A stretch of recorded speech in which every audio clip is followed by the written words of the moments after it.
beguile,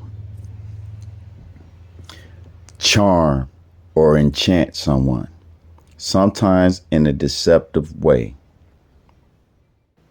I want you guys to remember that, note that, and pay close attention to what I'm going to show you during this edification. Enchant. Fill someone with great delight. Charm. Put someone or something under a spell.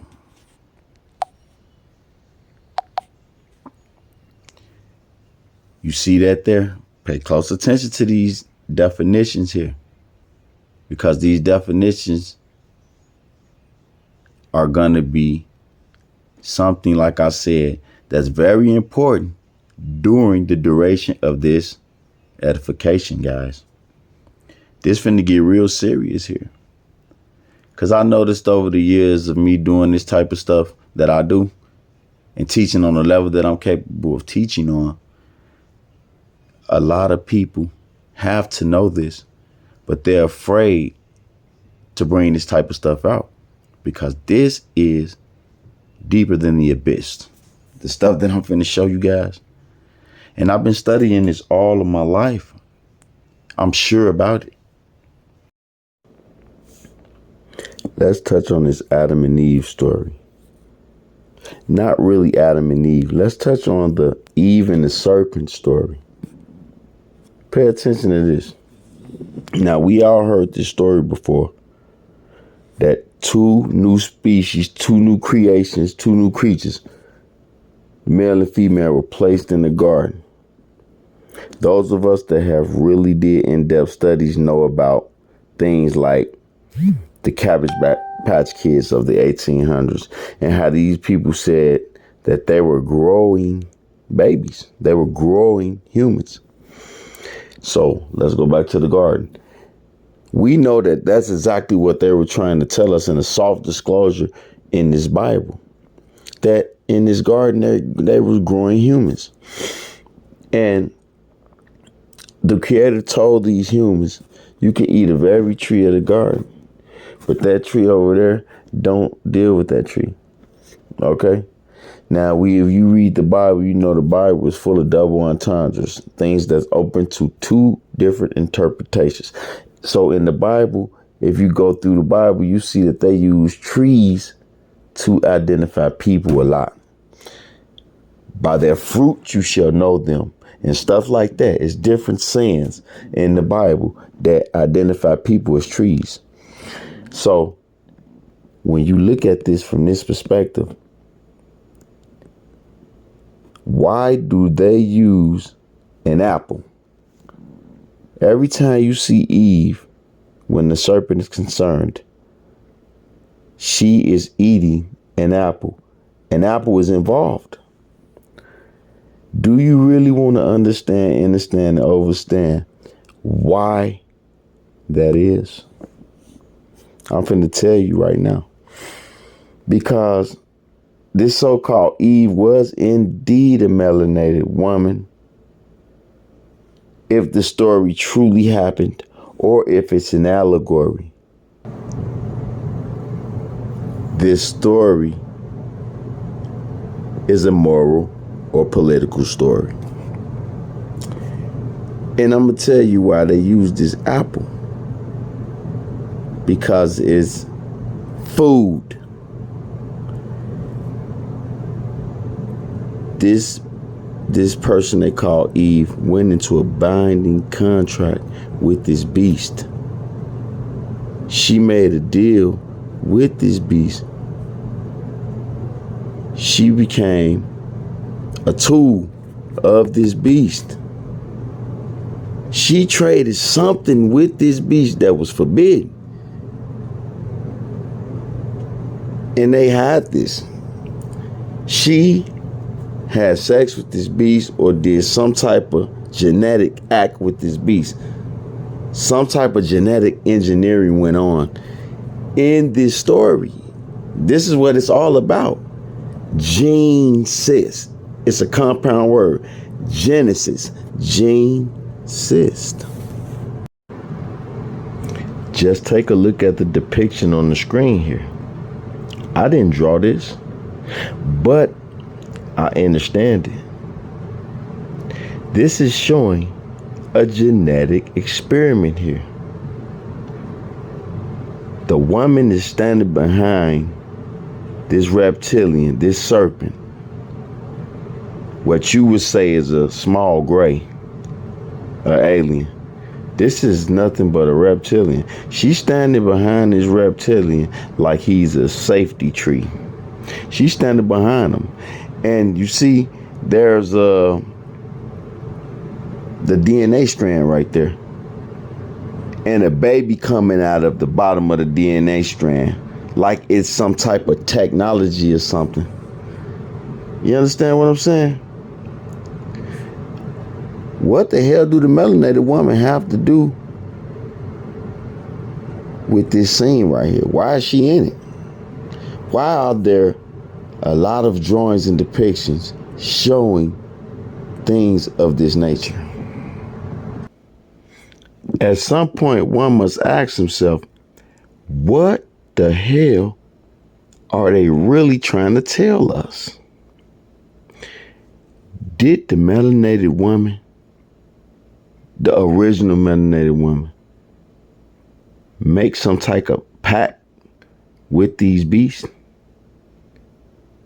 that they would never want for food or some shit like that? Because it sure is strange that they want to show us this piece of fruit when it's involving Eve and this serpent. Fruit is food. And this serpent is more subtle, meaning crafty, than any other beast of the field, than any other creature.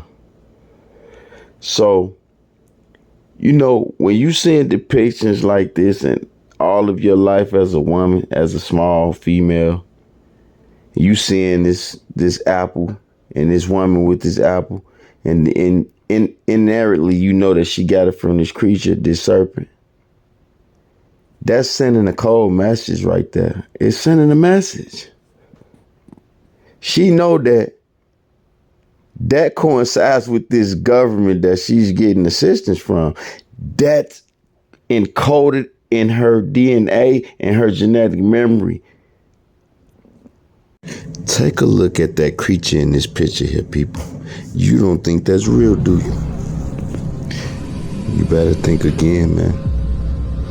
These stories haven't been around throughout all generations because they're entertaining. You better start understanding what you're seeing going on, black man.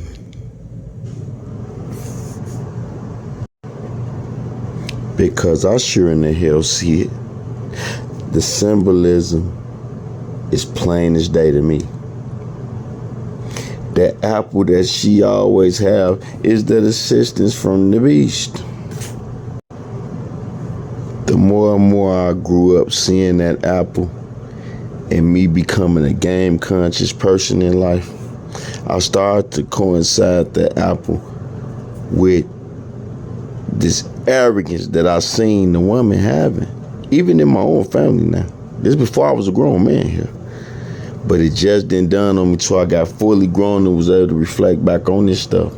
That apple is symbolic. This woman knows she don't have to depend on her man long as she side with that serpent. And when I say serpent, I want you people that's not in the know to just think government. When you hear me say serpent, just equate it with government, because that's what it is. You don't think so, huh? Well, let me show you how allegories are used to convey things that your subconscious mind gonna pick up. You might not pick it up right away, but like this allegory you're looking at, it's a picture, it's a depiction. And it's a very disturbing picture. It's a very disturbing depiction. It might seem innocent to you if you have wool over your eyes. But let me pull them off of your eyes for you real quick. See, a woman is a very spiritual being too. She's very aware too. When a woman sees something like this, in her soul, she know what this means. This is conveying a message to the woman directly. And to you too, man, if you got a sense enough to see what it's saying. Look how she holding that serpent, man. That's what you men are dealing with when you get involved with these women unawares. You get involved with these women that's on that type of time unawares. You don't understand what you're dealing with. Look how she holding that serpent, man. That serpent has been her savior. The serpent represents a system. You understand what I'm saying? She holding that serpent like he her savior. That's the same thing we see our women do every month in the ghetto. That apple is the food from them lean cows, from them EBTs. You understand? That's what this is symbolic for. They put it in your face, man. This serpent is very old. This serpent is wise beyond your understanding. And it means business. This is a fact. That apple represents the arrogance of the melanated woman through the assistance of this serpent, this devil, this government, big brother, her true hubby. That's what this represents. She's eating it with pride, but look at the man. He looking at this woman like, oh my God, I know I'm finna get kicked out the garden. That's what this allegory is telling you. Look at it. That brother know he in trouble. It's a new boss in town. And that's what happened to us as a people. You could deny it all you want to, but just sit here and look at the picture for a while. The woman somehow in ancient times made a binding contract with this beast. This beast must have told this woman, if you do this for me or whatever, if you go against your own moral standards, your own moral compass, I always find you and make sure you never have to depend on this man of yours. That's what it seemed like. This is embedded into their nature. This is the coldest reality that niggas don't want to hear. Most of our women don't give a damn what we talking about because they know in the back of their mind they got this bastard in this picture right here. That bastard right there is that government assistance. That's where it come from. You don't think these reptilians real, huh? You don't think that system real, huh? You don't think that allegory that they have been telling us since, man, they've been telling it to us since time immemorial, man. Your great-great-great-great-grandparents heard the story. You don't think it's nothing to it, huh? Watch how that woman act when that EBT card come on, the racks come, she get that little money. That little $1,000, she got them kids. She get that little 700, 800, 900, 1,000. She just like that woman that holding that serpent eating that apple, man. You beneath her. See? Did this serpent and Eve story truly happen to some degree? Did the original woman make some type of pact with this beast? Did he genetically modify this woman? Did he birth a child with this woman in exchange for something? We're going to dive deep into this because there's something very sinister about this scenario, about this allegory, about this system that was enacted.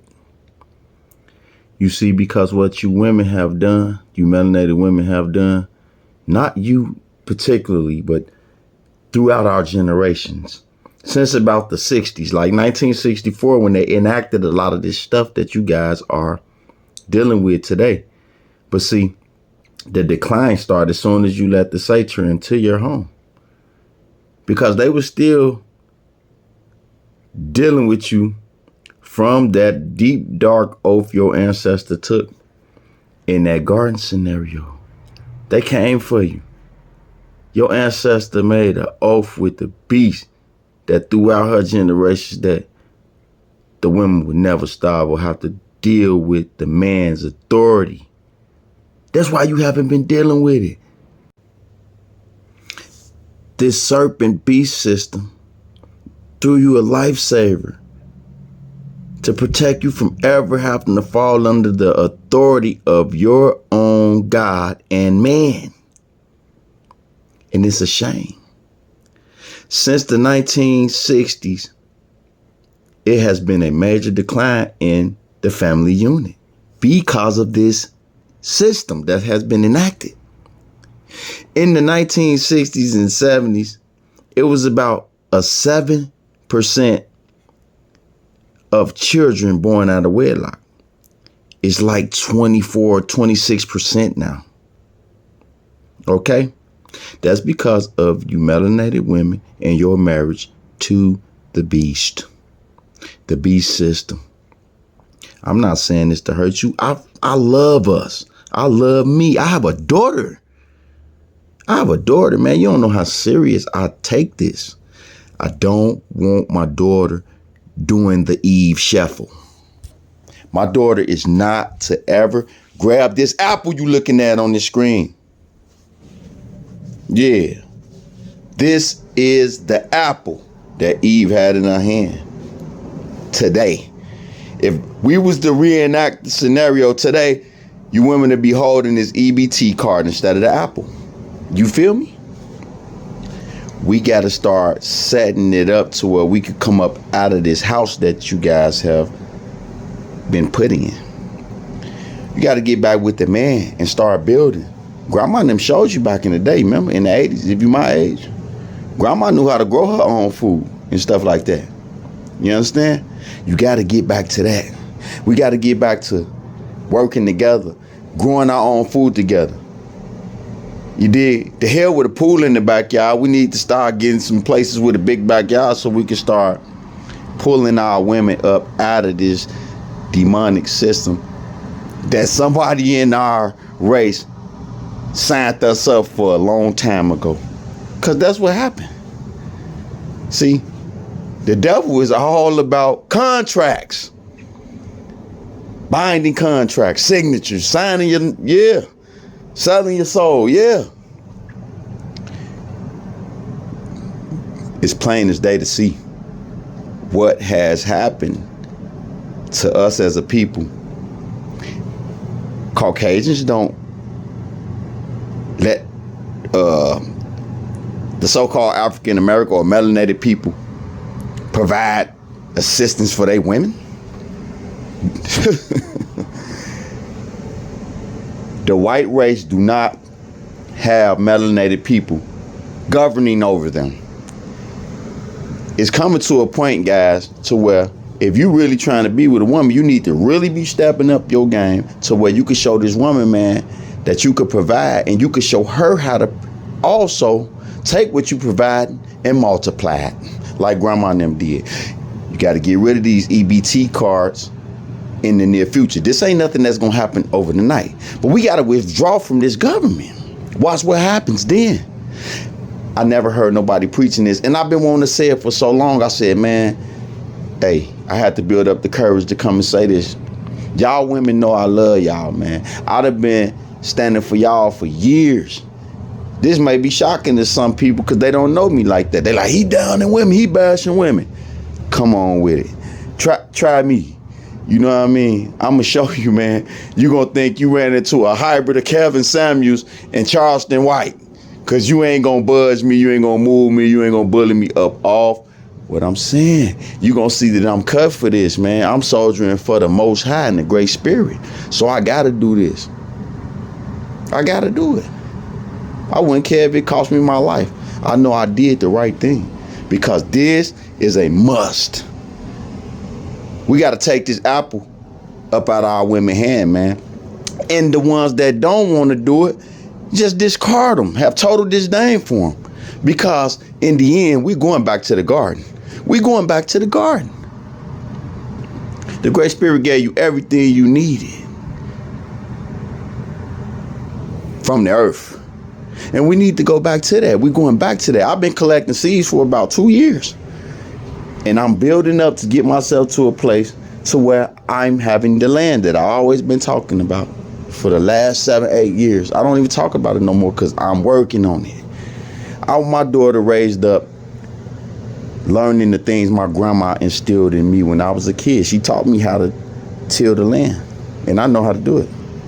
But now I'm going to employ more of the more modern tactics because we have all type of technology now. It ain't just, we ain't got to do it like we used to do it back in the day. It's a way better setup. But we need to come from out of the beast's house. Period. Because if you study the art of war, the main way to conquer a nation is to destroy the woman, to conquer the woman. The men ain't off the hook in this situation at all. Not off the hook, man. When I talk about this stuff, I speak from a perspective of not being one of you dudes. I'm not one of you dudes. Anybody that know me personally or anybody that observe me, they can tell I'm not one of these guys. So I got the fucking right to talk against it. I got the right to come down on it. I got the right to cast judgment on this. Because I want to see some changes. I want to see more guys like me. Ain't a woman ever dealt with me to tell you that I couldn't provide. I get to the money, man. I might not be rich as I want to be, but man, I'm stable, man. You know what I'm saying? And I'm not trying to have no woman that I deal with in the serpent's house. You did? Getting the serpent's welfare. You did? I don't want no woman I'm dealing with taking the system over me, taking the system's authority over me. No, I got instructions for big production, and I'm showing you right now. We got to come up out of the serpent's system. Look at this brother. We got to stop being this Adam right here on the screen and start being chiefs and kings again, because this guy here, you know what I mean, he ain't right. This guy ain't right. This woman disrespected this man, caused this man to get kicked out of paradise from what they telling us, okay? But we can go up to today's time. Our women still doing this. They getting us kicked out the house. You know what I'm saying? They employing methods to get money and food that don't have anything to do with them being a mother with a man. You women out of pocket. And if you listen to the sound of my voice today, you better believe that the Great Spirit behind me. And you better take heed to what I'm saying, because you cannot unhear this. If you continue to be the wicked person that act like you don't know this, that act like you unawares, calamity shall come.